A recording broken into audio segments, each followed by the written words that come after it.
Hello, I'm Teacher Lu. Let's begin our MPBOT 609 training.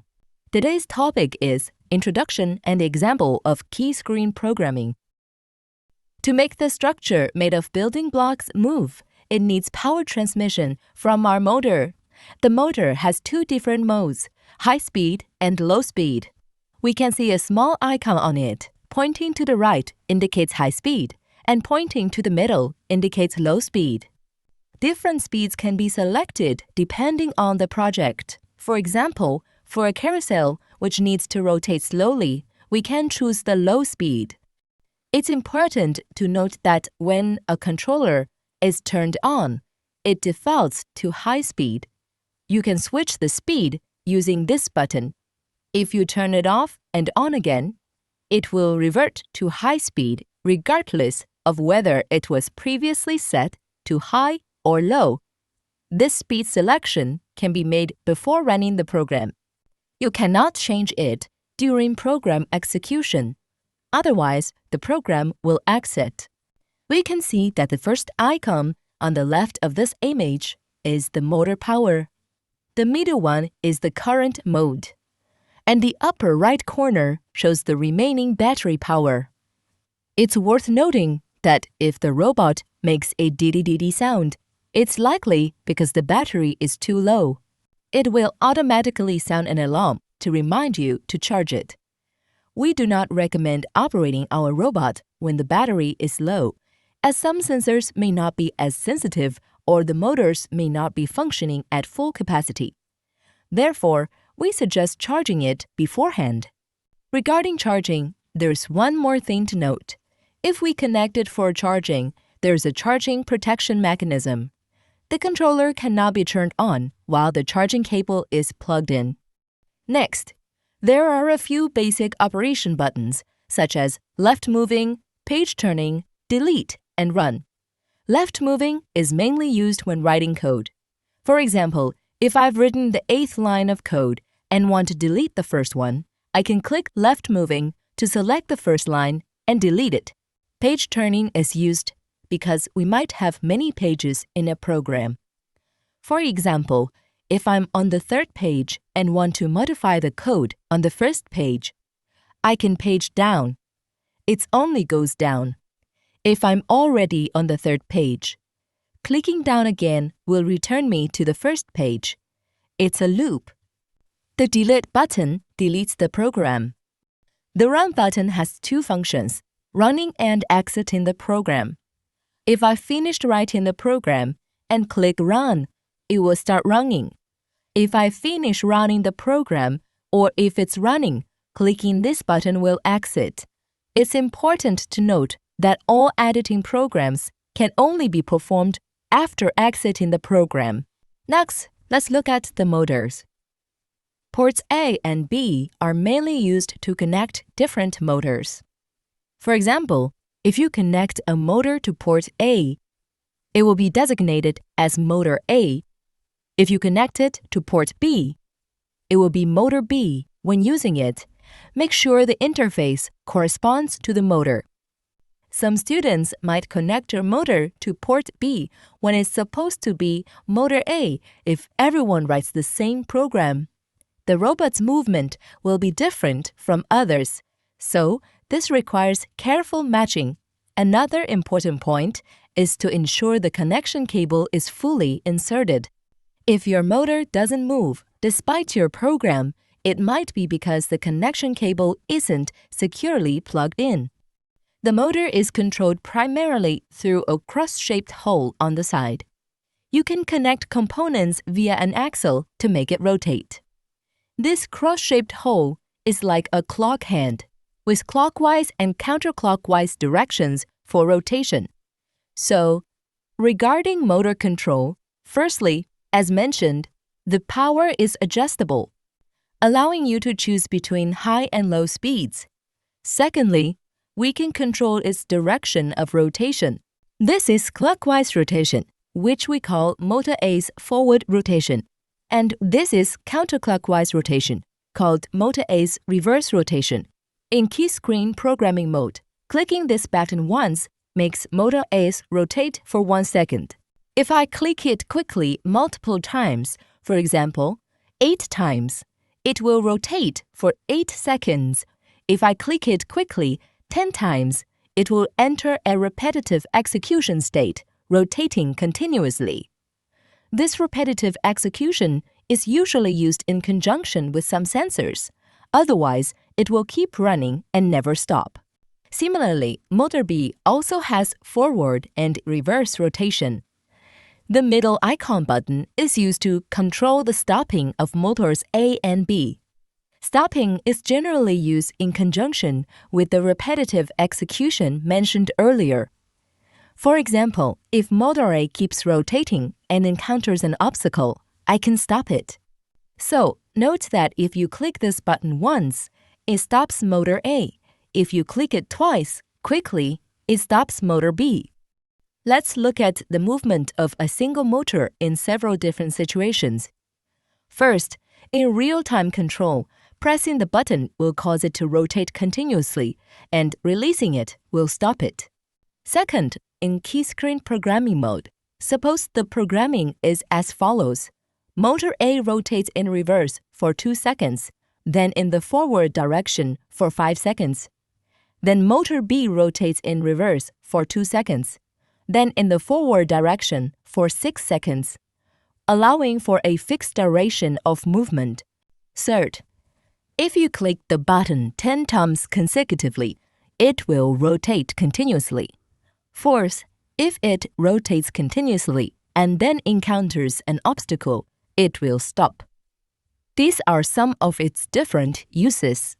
Next, let's look at how to use the dual motors. The dual motors on our icon represent forward, backward, left turn, and right turn. We can see that the icon looks a bit like a car, right?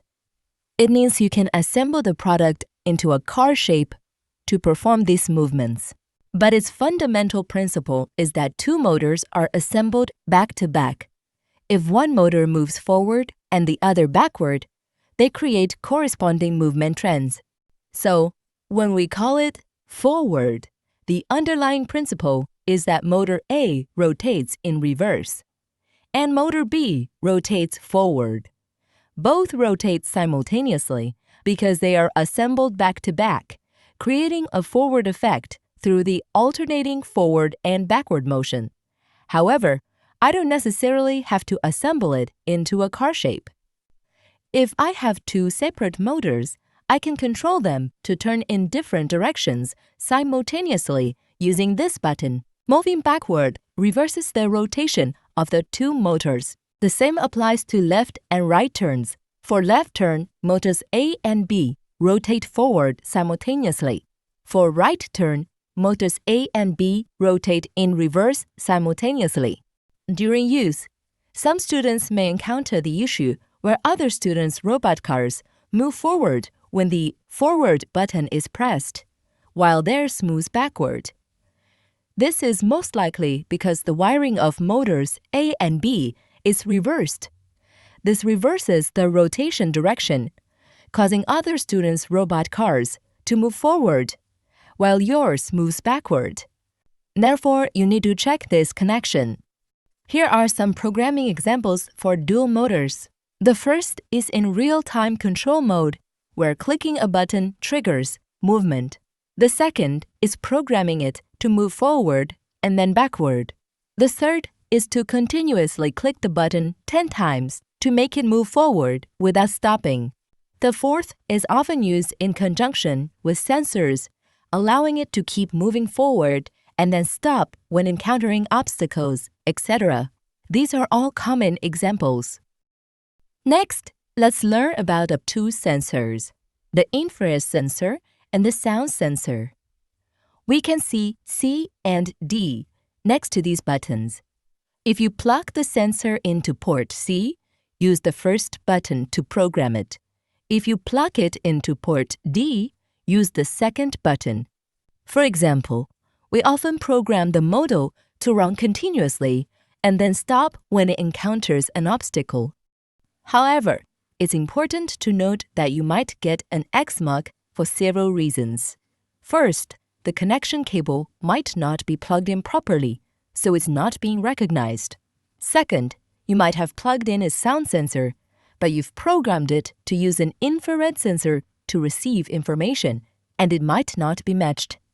Third, you might have plugged a cable into port D and tried to find an infrared sensor from port C, which also won't work. Therefore, you need to check if the sensor and interface are correct and if the cable is plugged in properly. After connecting the cable to port C, clicking the button once will default to using the infrared sensor. Quickly clicking twice will use the sound sensor. The infrared sensor has a limited effective working distance. For example, if it exceeds the effective working distance, it might not detect obstacles. Sound sensors are generally quite sensitive. Even a slightly loud sound can trigger them, such as clapping or speaking. Let's look at some examples. The first one has already been mentioned. The second program involves the motor starting to rotate when an obstacle blocks the infrared sensor. The third program involves the motor rotating continuously until a loud sound is heard, at which point it stops. Next, let's look at the lights, which have red and green lights. The lights are accessed through interfaces C or D. Clicking the button once turns the light on, and clicking it twice turns it off. It's important to note that turning the light on and off uses the same port, following a one-to-one matching principle. Let's look at some programming examples. The first program turns the light on and then turns it off. It will show a phenomenon where the light is on for 0.01 seconds because there's nothing happening in between. It's immediately on and off. The second program will show the light turning on first, then the motor running for that 1 second while the light is still on, and then turning off when the motor stops. So, this results in the light being on for 1 second. Then the third program will repeatedly switch between the two states of the light being on and off. That is, it will keep flashing rapidly because I added a repeat execution at the beginning. Another important function is the buzzer, but it's not presented as an electronic component because it's integrated into the controller. This button primarily controls different tones. We often use the buzzer and lights as intervals. Motor movements typically include whole seconds, 1 second, 2 seconds, etc., and continuous motion, but sometimes we want finer precision, such as making the motor rotate for 0.1 seconds. This finer control can be achieved by adding an interval between two actions. Generally, a buzzer takes about 0.1 seconds to produce a sound. So we can have the motor move first, then the buzzer sounds, and then the motor stops. This achieves the effect of 0.1 seconds of movement. Similarly, a light stays on for about 0.01 seconds. Placing the light in the middle will create the effect of the motor moving for 0.01 seconds and then stopping. Let's look at some examples. First, we can use the buzzer to create simple music, like Twinkle, Twinkle, Little Star.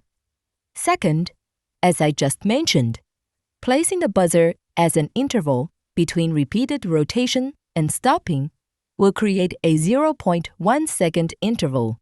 The third example uses the light as an interval with the motor rotating for 0.01 seconds and then stopping.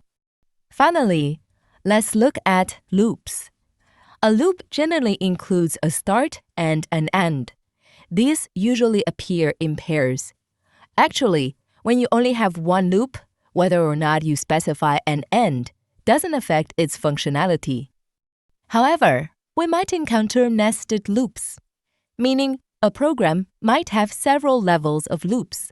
In this case, we need to specify a start and an end for each loop to maintain the looping relationship between them. Therefore, it's important to maintain good coding habits. Every loop has a start and an end. Let's look at some examples. In the first program, every time the infrared sensor encounters an obstacle, the motor rotates for 1 second and then stops. The next time something blocks the way, it rotates for another second and stops, repeating this process.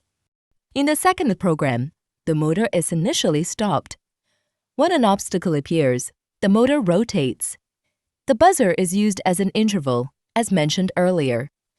Without it, the motor would start immediately and stop abruptly in the next cycle, resulting in the robot constantly jerking, creating a strange phenomenon. Therefore, when using sensors for repetitive execution, an interval must be set. If we want the robot to move when a hand blocks the way and stop again when a hand is blocked again, this is a common programming requirement. In that case, we can write it like the third example. When an obstacle appears in front of the infrared sensor, the motor continues to rotate, but there must be at least one interval. Don't jump directly to the next program instruction. If your hand is blocking the way as an obstacle and you haven't removed it before starting the next program, it will create a chaotic effect. This 0.1 second is mainly to allow us to retract our hand. Okay, when the second obstacle appears, the robot core stops. What should we do next?